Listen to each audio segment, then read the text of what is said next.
હવે ગુજરાતમાં ચોમાસાની વાત કરીએ। ચોમાસાને લઈ સૌથી ચિંતાજનક સમાચાર આવ્યા। ચોમાસાને મુંબઈ પહોંચતા હજુ 7 થી 8 દિવસ લાગી શકે છે।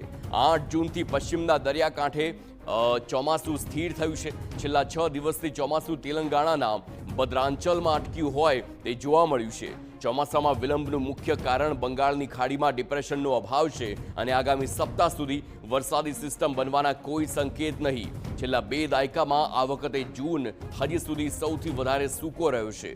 તો ચોમાસાની ધીમી ગતિના કારણે દેશના 723 જિલ્લામાંથી માત્ર 103 જિલ્લામાં સામાન્ય વરસાદ નોંધાયો છે, જ્યારે 4 થી 5 દિવસમાં ચોમાસું તેલંગાણા, ઓડિશા, ઝારખંડ, બિહાર અને છત્તીસગઢના કેટલાક ભાગોમાં આગળ વધે તેવી શક્યતા હવામાન વિભાગે વ્યક્ત કરી છે। તો આવતીકાલથી ઉત્તર પશ્ચિમમાં વેસ્ટર્ન ડિસ્ટર્બન્સની અસર વર્તાઈ છે। પશ્ચિમ હિમાચલ ક્ષેત્રમાં ભારે વરસાદની હવામાન વિભાગે આગાહી કરી છે। તો મેદાની વિસ્તારોમાં વાવાઝોડાને વીજળી પડવાની પણ સંભાવના છે। ઉત્તર પૂર્વ ભારત અને ઉપ હિમાચલી પશ્ચિમ બંગાળ અને સિક્કિમમાં પણ ભારેનું એલર્ટ છે। પાકિસ્તાન, રાજસ્થાન પર નવી વરસાદી સિસ્ટમ સક્રિય હોવાનો પણ દાવો કરવામાં આવ્યો।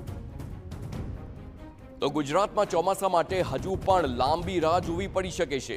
વાદળિયા વાતાવરણથી ગરમીમાં ઘટાડો, પરંતુ ઉકળાટથી લોકો ત્રાહિમામ પોકારી ઉઠ્યા।